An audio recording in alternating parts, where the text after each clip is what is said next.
Le colloque sur les engagements du Tchad à la conférence internationale sur la population et le développement en faveur des femmes a lieu ce matin ici à N'Djamena. Il est à mettre à l'actif du réseau des femmes africaines ministres et parlementaires du Tchad.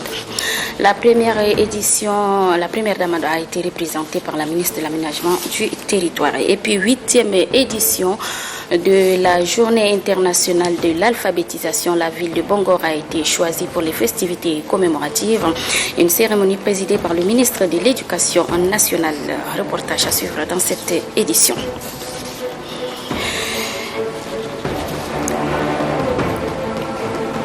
Voilà, et puis première édition du Forum des jeunes africains sur la gouvernance de l'Internet. Les travaux se sont ouverts également ce matin à N'Djamena.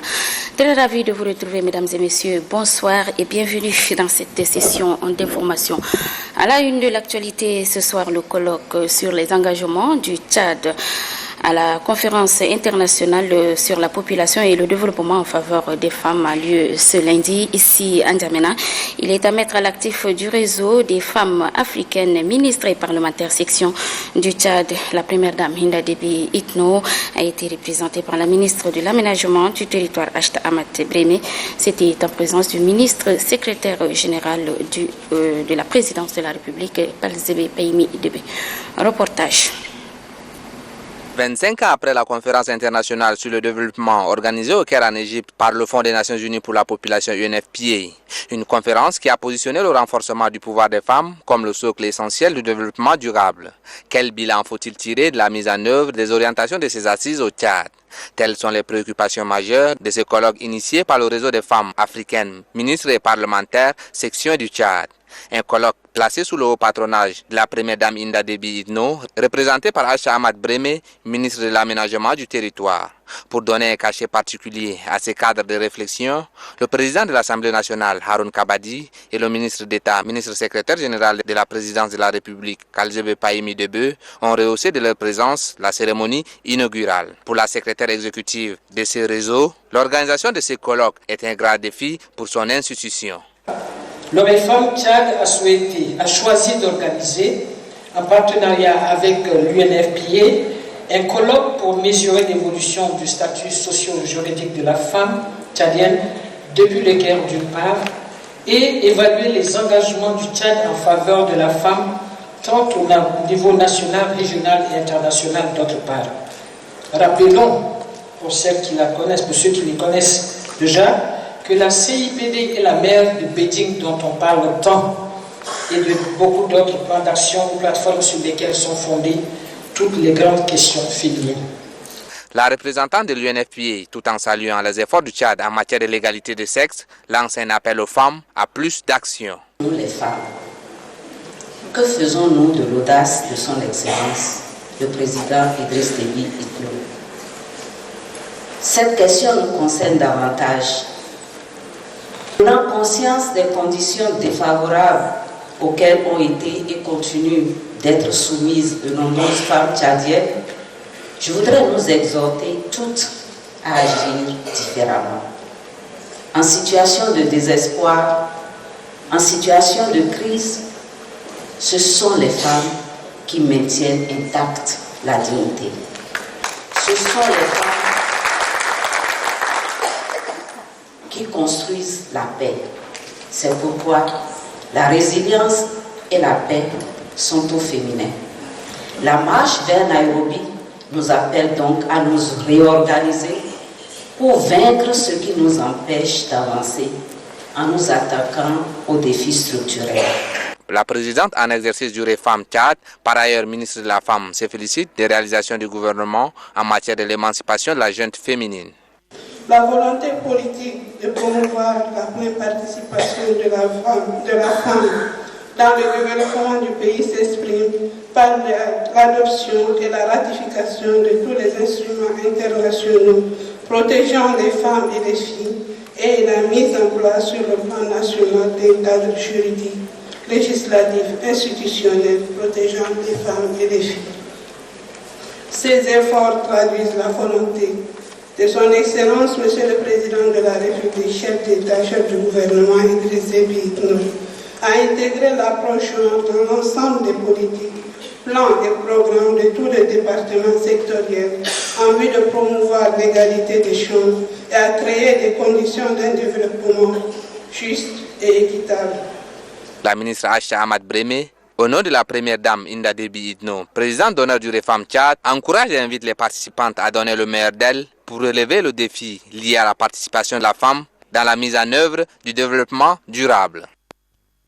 Voilà, dans son adresse, la représentante de la première dame invite les participantes à la sérénité pour que sorte de ce colloque un document qui permettra au gouvernement d'accélérer le processus d'implication des femmes dans les instances de prise de décision. Nous l'écoutons. C'est le lieu de féliciter le gouvernement pour la mise en œuvre du plan d'action de la CIPD avec des résultats palpables sur le plan législatif, réglementaire et institutionnel. Et c'est surtout l'occasion solennelle de féliciter son Excellence, Monsieur le Président de la République, pour la constitution de la 4e République, très favorable à la promotion des femmes et des filles tchadiennes. Le chef de l'État a toujours placé la femme sur le piédestal de son projet de société, en la considérant comme trésor de la Renaissance et travaille inlassablement pour son autonomisation effective sur tous les plans en vue de garantir son entier épanouissement et sa pleine citoyenneté. L'action des femmes, ministres et parlementaires dans l'exécution du programme d'action du Caire est limitée par l'insuffisance des capacités techniques dans le domaine des plaidoyers et l'absence des moyens d'intervention. Chers membres du réseau, je disais tantôt que vous êtes une organisation particulière parce que vous êtes parmi celles qui peuvent être appelées des guerrières. Vous toutes assumez, ou vous avez eu à assumer des responsabilités au niveau du gouvernement ou de l'Assemblée nationale. Aussi, le rôle de plaidoirie qui vous incombe doit-il vous guider dans toutes les démarches que vous aurez à entreprendre. Aujourd'hui, vous avez la Constitution de la 4e République à promouvoir, la loi 022 à vulgariser, le code électoral à internaliser, la charte des partis politiques à comprendre et bien d'autres instruments juridiques internationaux à vous approprier afin de vous assurer de leur mise en œuvre. Voilà, Aïcha Ahmad Breme dans un extrait sélectionné et proposé par Dame Guelitne Joël. À l'issue de la cérémonie officielle d'ouverture, le président de l'Assemblée nationale, Haroun Kabadi, a animé la conférence inaugurale de ce colloque. Je vous propose un extrait. La gente féminine représente 50,6% de la population tchadienne. Elle est un poids politique, un poids économique considérable. Elle a prouvé au moment des différentes traversées du désert tchadien qu'elle est résiliente, qu'elle est battante, qu'elle est courageuse, qu'elle sait prendre la charge de toute la famille lorsque les hommes ont déjà perdu leurs moyens. Le gouvernement, conscient de ses responsabilités vis-à-vis de la femme tchadienne, a mis en place des microcrédits pour promouvoir et soutenir les activités féminines génératrices de revenus en vue de l'épanouissement économique et social des femmes.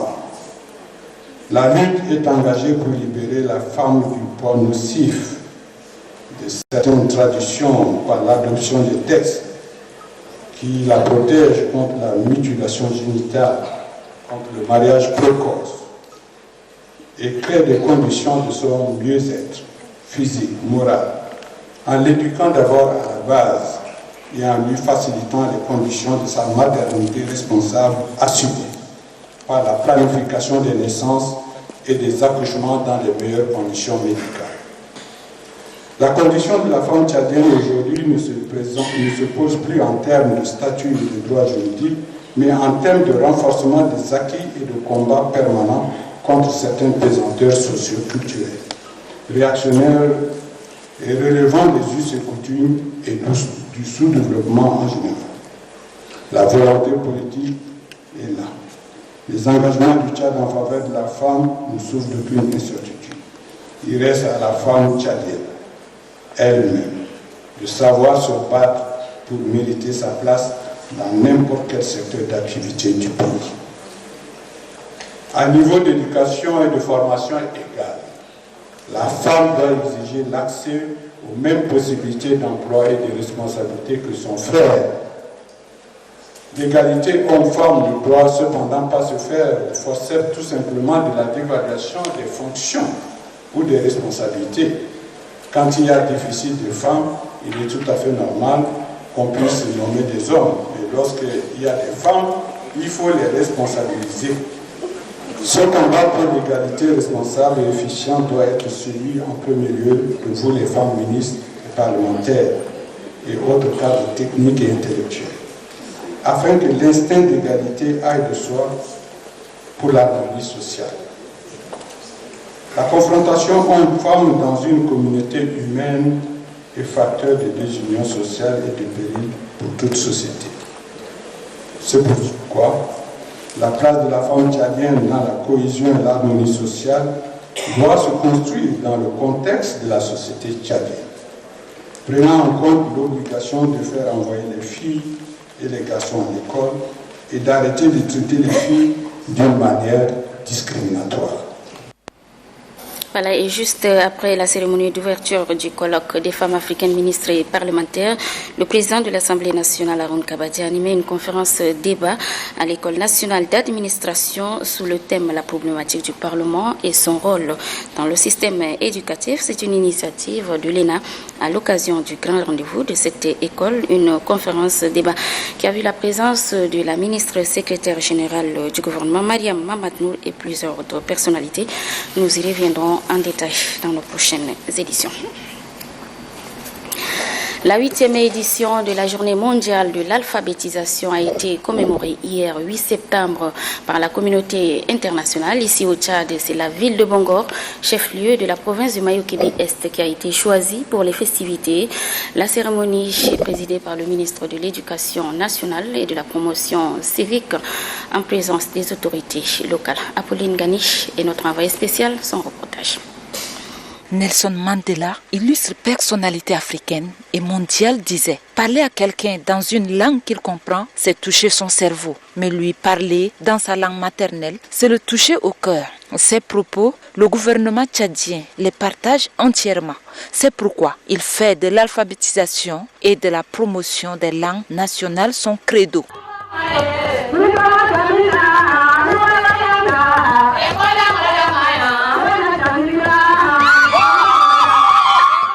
Au Tchad, le ministère en charge de l'éducation nationale en collaboration avec l'UNESCO ne cesse de s'investir pour promouvoir l'alphabétisation dans le cadre du droit à l'éducation et améliorer les pratiques d'alphabétisation comme fondement de l'autonomisation des individus et du développement inclusif et durable. Placée sous le thème « Alphabétisation et le multilinguisme », cette 8e édition offre l'occasion de repenser l'importance fondamentale de la langue et de sa diversité pour les individus et la société.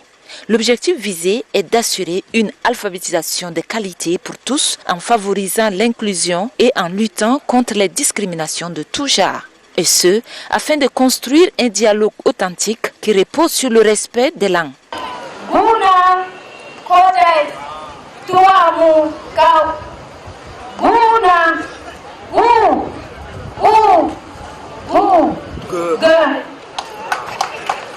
Selon le message de la directrice générale de l'UNESCO, lu par l'expert chargé de l'alphabétisation et de l'éducation non formelle de l'antenne UNESCO de N'Djamena, cette institution onusienne préconise les approches de l'éducation fondées sur la langue maternelle et le multilinguisme comme moyen d'améliorer la qualité de l'éducation et la compréhension interculturelle.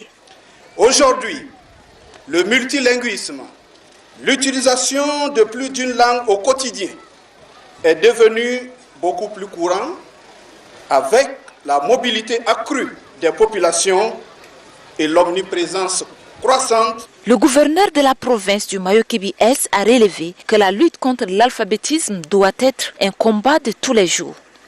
Les données récentes révèlent que plus de 78% de la population ne savent ni lire, ni écrire, ni calculer.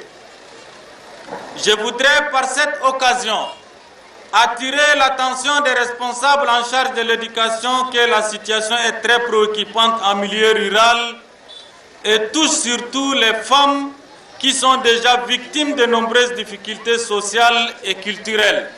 La présentation d'un sketch par la compagnie Planète Jeune de Bangor, relevant les refus des parents d'envoyer leurs enfants à l'école, a ému le public venu pour la circonstance. À la faveur de cette célébration, des prix d'alphabétisation ont été remis aux apprenantes. La délégation conduite par le ministre de l'Éducation nationale a eu à visiter le stand de matériel didactique en alphabétisation exposé à l'occasion de cette journée par la Société internationale de linguistique, en abrégé SIL. Voilà, dans son discours, le ministre de l'Éducation nationale et de la promotion civique a relevé que les indicateurs de l'alphabétisation sont en nette progression. L'occasion pour lui également d'inviter ses compatriotes à s'intéresser à l'alphabétisation. Suivez.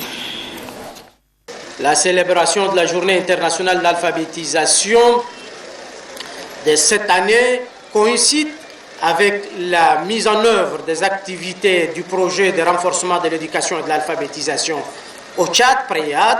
Ce projet qui couvre 9 provinces, y compris la province de Mayo-Kébi-Est, touche plus de 35 000 apprenants en alphabétisation initiale, 8 000 femmes néo-analphabètes en matière de transformation des produits locaux et 3 000 jeunes analphabètes en matière de formation professionnelle au métier. Les apprenants pour la dernière campagne d'alphabétisation sont plus de 87 305, dont 63 402 femmes encadrées par 3 167 animateurs, dont 953 femmes dans 1939 centres d'alphabétisation. Cela prouve la dynamique, la stratégie de faire mise en œuvre par le gouvernement de la 4e République dans la politique d'alphabétisation au plan national. Cette cérémonie de commémoration de la Journée internationale d'alphabétisation constitue aussi pour moi une opportunité pour souligner un certain nombre de défis qui nous interpellent. La qualification des jeunes et des femmes néo-analphabètes demeure une priorité pour un pays comme le nôtre, dont plus de la moitié de la population est analphabète. Alphabétisation encore avec cet atelier de formation des animateurs en alphabétisation et des formateurs en métier dans les établissements pénitentiaires du Tchad. Une initiative des ministères de la Justice chargé des droits humains, de l'éducation nationale et celui de la formation professionnelle avec l'appui technique du Prajus. Ahmad Garasta. Dans sa résolution du mai 1990, le Conseil économique et social des Nations Unies a recommandé l'accès des détenus à l'éducation de base, notamment à des programmes d'alphabétisation et à la formation professionnelle. Souscrivant ces recommandations, le gouvernement du Tchad a également inscrit le droit à l'éducation et à la formation professionnelle des personnes détenues dans les établissements pénitentiaires dans sa politique. C'est dans cette perspective que le ministère de la Justice, chargé des droits humains, le département de l'éducation nationale et de la promotion civique et celui de la formation professionnelle et des petits métiers, avec l'appui de Prajust 2, ont opté pour la formation des animateurs en alphabétisation et les professionnels des métiers dans les établissements pénitentiaires du Tchad. Il importe de développer un programme complet d'activités constructives qui aident les détenus à améliorer leur situation, puissent utiliser les différentes installations socio-professionnelles disponibles au sein des établissements pénitentiaires. Le représentant de la délégation de l'Union européenne au Tchad, Frédéric Materne, rassure du soutien de son institution dans le cadre de la mise en œuvre de la politique de réinsertion sociale des personnes détenues. Officiant à la cérémonie, le directeur général du ministère de la Justice invite les participants à une attention particulière à ces travaux. Durant 6 jours pour les formateurs en métier et 11 jours pour les animateurs en alphabétisation, vous allez être doté davantage sur les instruments tels que les conditions et règles de vie dans les établissements pénitentiaires, la gestion des stocks, les techniques d'animation, aussi discuter et partager de bonnes pratiques en la matière. Les établissements pénitentiaires concernés par cette formation sont ceux de N'Djamena, Moussoro, Ati, Abéché, Amtiman, Mongo Bongor, Kelo, Mundu, Doba, Kumra et Sar. Toute autre chose à présent, lancement officiel hier des activités de l'association Zulul Arc au Musée national. Elle œuvre dans le domaine religieux et social. La cérémonie est présidée par la ministre des Petits Métiers. Le point avec Dame Guélitne Joël. Cette mobilisation marque le lancement officiel des activités de l'association Zulul Arch.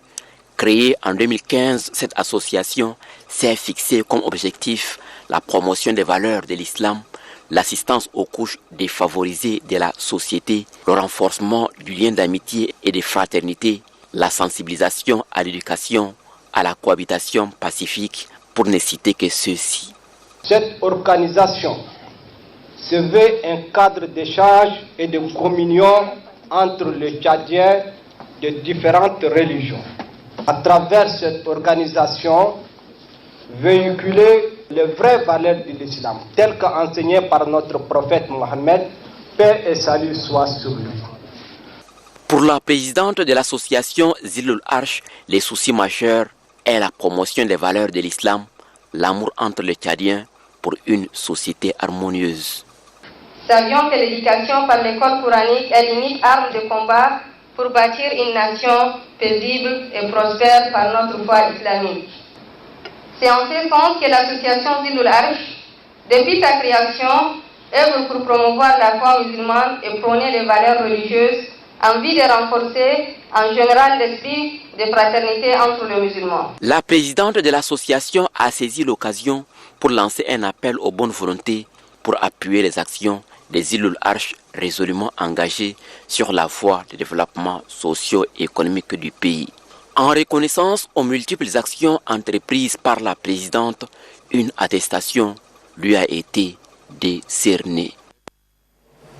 En mission à l'est du pays, la secrétaire générale première adjointe du mouvement patriotique du salut, Madidien Padjarit, a eu une rencontre avec les femmes de l'OF MPS de la province du Ouadaï. Au centre des échanges, le rôle et la mission de la femme dans la consolidation de la paix et du développement. Doba Robert. N'est-ce pas, ne dit-on pas ce que femme veut, Dieu le veut. Et ce qu'elle veut, c'est la paix. La paix pour le bonheur de sa famille et le développement socio-économique de son pays. Voilà ce qu'on peut retenir au cours de cette rencontre de concertation entre les femmes du mouvement patriotique du salut du Ouadaï et la secrétaire première adjointe du mouvement patriotique du salut MPS. En initiant cette rencontre, Madidien Padjarit entend impliquer les femmes dans la gestion et la prévention des conflits. Au premier rang dans la recherche de la paix, elles doivent davantage s'investir dans la cohabitation pacifique. On a vraiment un travail à faire pour changer les mentalités et ramener la paix. Le président fondateur de notre mouvement a recherché la paix pour le peuple tchadien. Nous sommes en train de l'accompagner dans sa politique.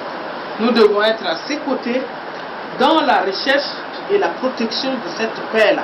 Ils sont appelés à véhiculer les messages relatifs à la culture de la paix, du pardon, de la tolérance et de l'amour du prochain.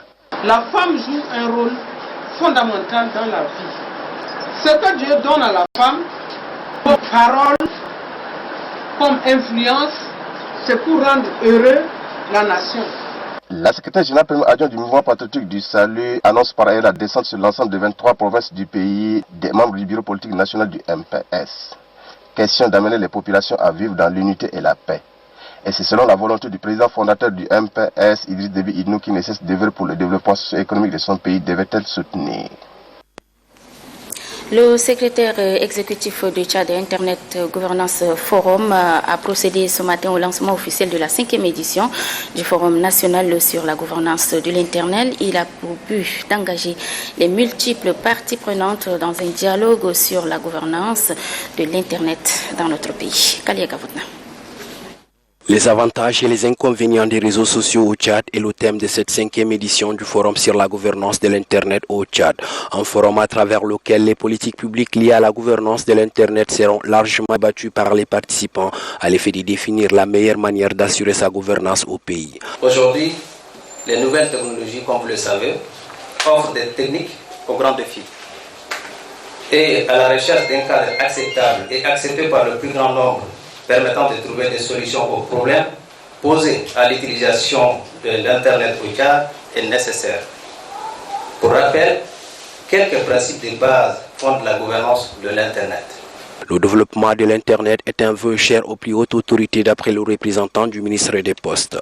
C'est un fait avéré que les technologies de l'information et de la communication, de manière générale, et l'Internet en particulier, constituent de nos jours un des facteurs déterminants du développement d'un pays.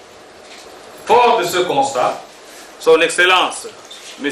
Idriss Déby Itno, président de la République, chef de l'État, chef du gouvernement, a aussitôt fait intégrer le plan d'action du sommet mondial sur la société d'information dans la politique de développement du Tchad en transformant le ministère des Postes et des Télécommunications en ministère des Postes et des Nouvelles Technologies de l'Information et de la Communication. C'est révélateur. Plusieurs sous-thèmes tels que les dangers des réseaux sociaux pour les jeunes tchadiens, l'impact des réseaux sociaux dans l'éducation, la jeunesse tchadienne et les opportunités en ligne, l'entrepreneuriat numérique chez les jeunes tchadiens et l'importance de la gouvernance seront développés au cours de cette rencontre. Sachez aussi que les travaux de la première édition du Forum des jeunes africains sur la gouvernance de l'Internet se sont ouverts également ce lundi au Palais du 15 janvier sous le thème « Promotion de la voix des jeunes africains sur la gouvernance de l'Internet ». Reportage Christine Garlamdana. L'outil Internet est de plus en plus utilisé dans des mauvaises conditions, surtout par des jeunes en Afrique et au monde. Pour recadrer et améliorer ce service au profit des jeunes, l'association Youth ID Africa a organisé le premier forum à N'Djamena afin de discuter sur la thématique promotion de la voix des jeunes africains sur la gouvernance de l'Internet. Ce forum a regroupé plus de 200 jeunes africains qui ont décidé de débattre sur les avantages et inconvénients de l'outil Internet. Cette rencontre sera une occasion aux membres de se retrouver pour partager des idées et initier des projets durables, ainsi que l'implication des jeunes en matière de la gouvernance de l'Internet. Notre initiative des jeunes africains sur la gouvernance de l'Internet pour mission d'apprendre aux jeunes l'importance et l'usage de l'Internet, épargner les jeunes africains des dangers liés à l'Internet, construire un écosystème de l'Internet répondant aux besoins des jeunes africains. Durant ces assises, les participants ne vont pas seulement focaliser leur talent sur la gouvernance de l'Internet, mais aussi préparer le Forum mondial de l'Internet qui se tiendra en Europe. Au total, 15 pays africains ont répondu présents à ce forum organisé par Youth ID Africa. Le gouverneur de la province du Borkou, le général Ali Maïdé Kébir, est en visite dans les différents services déconcentrés de sa province. Objectif, constater de visu la situation de fonctionnement de ces services. Boussoukigé Fernand.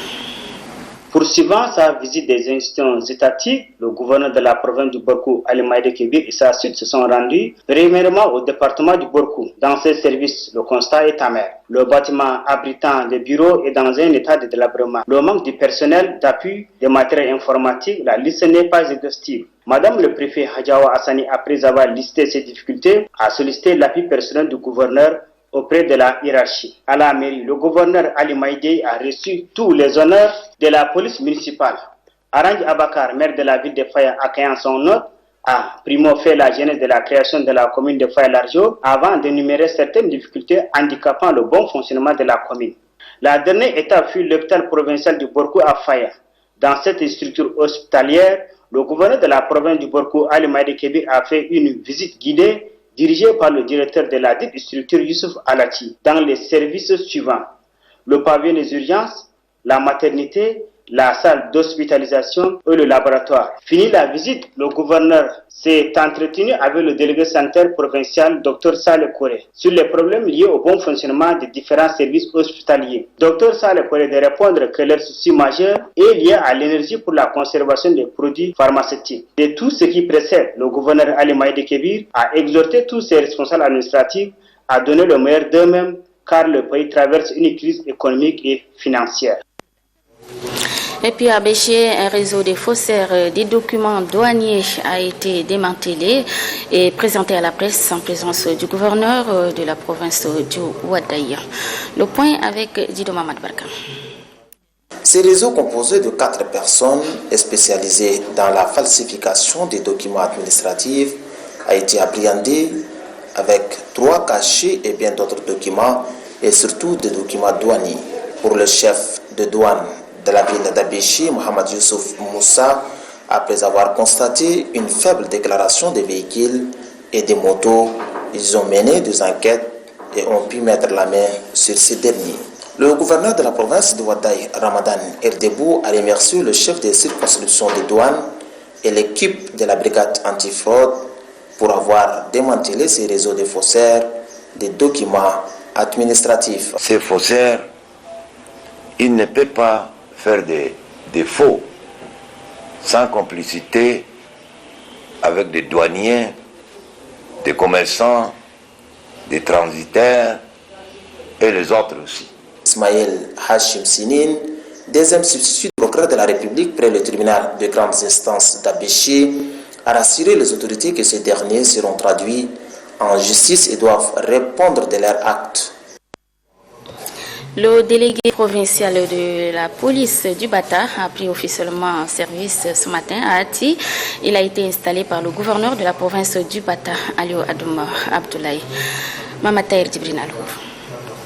La délégation provinciale de police du Bata change de responsable. Au terme du décret 1368 du 27 août 2019, le commissaire de police Brahim Mohamed Halou remplace à ce poste le commissaire divisionnaire Koso Mustafa. L'intérimaire du délégué sortant dit qu'au cours de ces 4 ans et 9 mois passés, beaucoup de réalisations ont été faites, notamment l'organisation des patrouilles régulières qui a permis de mettre la main sur plusieurs trafiquants d'enfants vers la Libye et leurs moyens de transport. Vu les expériences mentionnées du nouveau délégué, le gouverneur de la province du Bata, Aliou Adoum Abdoulaye, s'est dit convaincu que ce dernier mènera sa mission avec tact et perspicacité, la sécurité étant une affaire de tous.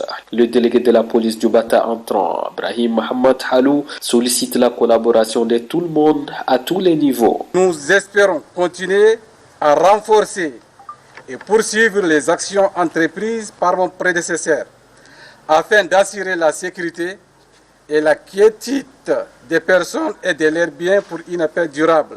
Selon que la délégation provinciale de police du Bata compte 79 éléments gradés et gardiens de paix. Elle est composée d'un secteur de surveillance du territoire à Ati, 2 commissariats centraux à Ati et Hajar, un sous-commissariat à Yao et 2 brigades de surveillance du territoire à Hajar et Fitri. Une formation axée sur le renforcement de la résilience climatique et de la productivité agricole durable est organisée à Mtiman. C'est dans la province du Salamat. Objectif outiller les formateurs en technique organisationnelle. La rencontre est présidée par le gouverneur Ouedine Assi Assoui. Reportage Mamad Abdelbanat. Organisée en faveur des producteurs agricoles de la province du Salamat, cette formation de formateurs vise à renforcer les capacités techniques et organisationnelles des bénéficiaires. Le projet de renforcement de la résilience climatique et de la productivité agricole durable PROPAC est mis en place par le gouvernement tchadien avec l'appui de la Banque mondiale. Il intervient dans 3 provinces, à savoir le Moinchari, le Mandoul et le Salamat. L'objectif du projet est de promouvoir l'adoption des technologies améliorées conduisant à une productivité accrue et au renforcement de la résilience climatique des systèmes de production agricole dans les zones ciblées. Le président provincial des producteurs du Salamat, Ali Ahmad Georges, a remercié le président de la République, Idriss Déby Itnou, d'avoir accordé une attention particulière à la province du Salamat avec la présence du projet Propat. Quant au chef des projets, Propat Ahmad Al-Khoudar Hagar, il a souhaité la bienvenue aux producteurs qui ont mis en veilleuse leurs propres activités pour prendre part à cette formation des formateurs. Lançant officiellement les travaux, le gouverneur du Salamat, Wedding Assi Asui, a déclaré que ce projet est une réponse permettant de faire face aux effets des changements climatiques subis par les populations tchadiennes afin que celles-ci renforcent leur capacité de production agricole durable et la mise en place des mécanismes opérationnels de réponse immédiate en cas de crise. À l'initiative des autorités communales de Massaguet, le rond-point de Massaguet, c'est dans le département de Haras-Albiar, a été réfectionné et rebaptisé au rond-point Grand Cœur. La cérémonie de réception officielle a été présidée par le préfet du département de Haras-Albiar, Mohamed Seyd Abakar. Le rond-point de Massaguet a une image verdoyante. Rebaptisé rond-point Grand Cœur, la réfection de ce carrefour est à mettre à l'actif des autorités communales de Massaguet. En badigeonnant ce carrefour, les autorités communales de Massaguet veulent donner une belle image au chef-lieu du département de Haras-Albiar dans le Hadja Lamis. Ce rond-point que nous célébrons aujourd'hui à l'ouverture, c'est un symbole de notre ville de Massaguet. Ce rond-point est dénommé Grand Cœur. Le président de l'association des jeunes pour le développement de Massaguet réitère l'engagement de son organisation à œuvrer aux côtés des autorités communales de Massaguet pour le développement de la localité. Le préfet du département de Haras-Albiar salue le travail abattu par les autorités communales de Massaguet. Je remercie toute la population de Massaguet et la commune de Massaguet qui ont initié de créer un rond-point digne de son nom, un rond-point qui est au carrefour, qui lie plusieurs provinces, qui partant de là, partent en Djamena. Fini la cérémonie de réception du carrefour, les autorités communales, administratives et les membres de l'association des jeunes pour le développement de Massaguet ont procédé à une opération de salubrité, une initiative tendant à offrir un meilleur cadre de vie à la population. Et puis le préfet du département de Bar Sara Sougour Moursal a effectué une tournée sur la cohabitation pacifique dans son département. On fait le point avec Bonport Dumrou. À la tête d'une forte délégation composée de différents chefs de services déconcentrés de l'État, des forces de l'ordre et de sécurité, le préfet du département du Bar Sara Sougour Moursal Roubou a fait une descente dans la sous-préfecture de Dembo. À l'issue de l'accueil chaleureux réservé par la population de cette sous-préfecture, la délégation a mis cap sur Maya, village situé à 2 km de la frontière centrafricaine.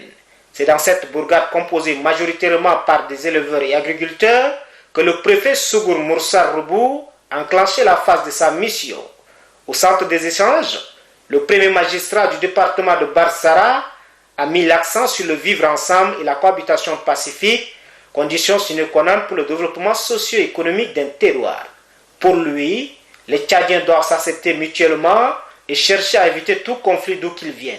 Nous, on est parti pour sensibiliser, on a même regroupé les éleveurs, agriculteurs, on a transmis les messages de cohabitation pacifique. Et on est revenu dans le chef-lieu de la sous-préfecture qui regroupe 4 cantons. On a appelé les chefs de village, les chefs de férie et les chefs de canton. On a donné le message de cohabitation pacifique. Il a aussi mis l'accent sur les grands voleurs de grands chemins qui ne cessent de semer la terreur à la population, d'abandonner ce genre de pratiques, mais plutôt de se mettre au travail pour gagner leur propre pain. Tout brigand surpris sera arrêté et traduit à la justice pour répondre de ses actes, a-t-il martelé. Voilà, la paix et le vivre ensemble également au centre d'une tournée de sensibilisation effectuée par le président du réseau des personnes handicapées dans le département de Daba, province du Chari-Baguirmi. Le point avec Mohamed Seyd Abakar. Placé sous le thème « La cohabitation pacifique et la consolidation de la paix dans le Dababa », Cette campagne de sensibilisation a pour objectif de sensibiliser toutes les couches sociales sur l'importance de la paix et le vivre ensemble. Elle est initiée par le réseau des personnes handicapées du Tchad, REFAT. À Bokoro, la délégation du réseau des personnes handicapées du Tchad a entretenu la population sur le raffermissement de la cohabitation pacifique intercommunautaire. Pour le président du REFAT, Galmaï Moussa Abdrahman, son organisation s'est engagée à soutenir les actions du gouvernement dans le cadre du renforcement des capacités des jeunes sur la préservation de la paix et la gestion des conflits. Le secrétaire général du département de Dababa, Mohamed Bokhit Hassan, a quant à lui salué l'initiative du REFAT et invite les organisations de la société civile à multiplier ce genre de campagnes. Après Bokoro, la délégation du REFAT a mis le cap sur le village d'Oukchi et Hadjalti dans la commune de Bokoro.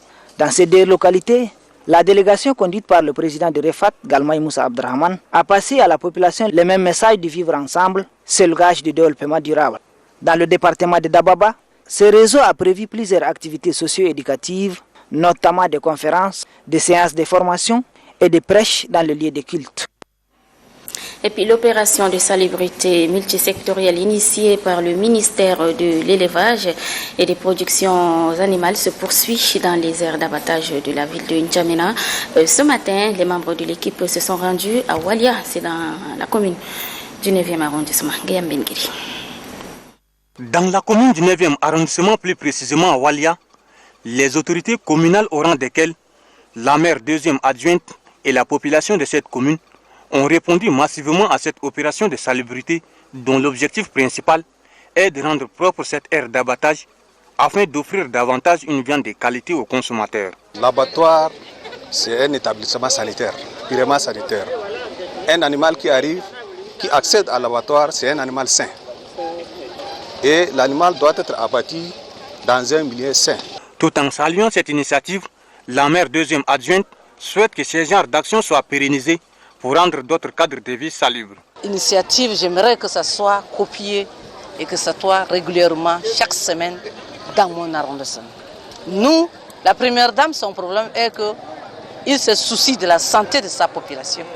Donc il veut ce que nous fassions la salubrité, qui est une règle élémentaire que nous avons déjà oubliée pendant des années. Nous voulons à ce que ce soit répétitif dans toutes les occasions que les gens le font. Après inspection post-mortem du bétail, un cas de destomatose et d'œsophagostomose a été détecté au niveau du foie et des intestins des animaux abattus. Des maladies parasitaires qui se transmettent de l'animal à l'homme devraient signifier le chef de division de l'hygiène des denrées alimentaires d'origine animale. Ces organes ont été purement détruits car ils sont insalubres à la consommation. Et puis ce reportage initié par la rédaction en cette période des vacances, les jeunes, surtout les élèves, ça donne à diverses activités lucratives. Certains, comme vous allez le suivre dans ce reportage, s'intéressent plutôt à l'utilisation de l'outil informatique, une initiative qui leur permet d'avoir de nouvelles connaissances des logiciels informatiques. Le sujet a retenu donc l'attention de notre reporter Olivier Kad. Suivez. C'est pour se familiariser avec l'ordinateur et surtout à le manipuler très facilement que les jeunes vacanciers prennent d'assaut les centres informatiques. Pour leur permettre d'assimiler la leçon, un programme spécifique est conçu par les promoteurs. Ce programme concerne les logiciels Word, Excel, PowerPoint et Publisher. Les logiciels de base très pratiques sont incontournables pour les recherches scolaires et académiques. J'ai trouvé important de pouvoir faire l'informatique en ce sens que de nos jours, tout est numérique. Et on est obligé de pouvoir, si on veut s'insérer surtout, on est obligé de pouvoir faire l'informatique. Ce qui m'a motivée pour venir prendre les cours d'informatique, c'est que de nos jours, l'informatique, c'est d'abord la base. L'informatique, c'est le départ dans tout. On peut dire que l'informatique, c'est essentiel pour quelqu'un qui est déjà instruit. Malgré l'engagement des apprenants, beaucoup de défis sont à relever d'après les formateurs. Alors l'utilisation de la machine varie d'une personne à l'autre. Je veux dire que d'un domaine à l'autre. Si je suis comptable, je sais que je dois utiliser Excel. Si je suis ingénieur, je dois utiliser ce qu'on appelle AutoCAD ou Archicad. Donc dans notre domaine ici à Don Bosco, nous sommes spécifiés sur secrétariat. C'est le domaine de secrétariat. On apprend Word, on apprend Excel, Publisher, PowerPoint et Photoshop.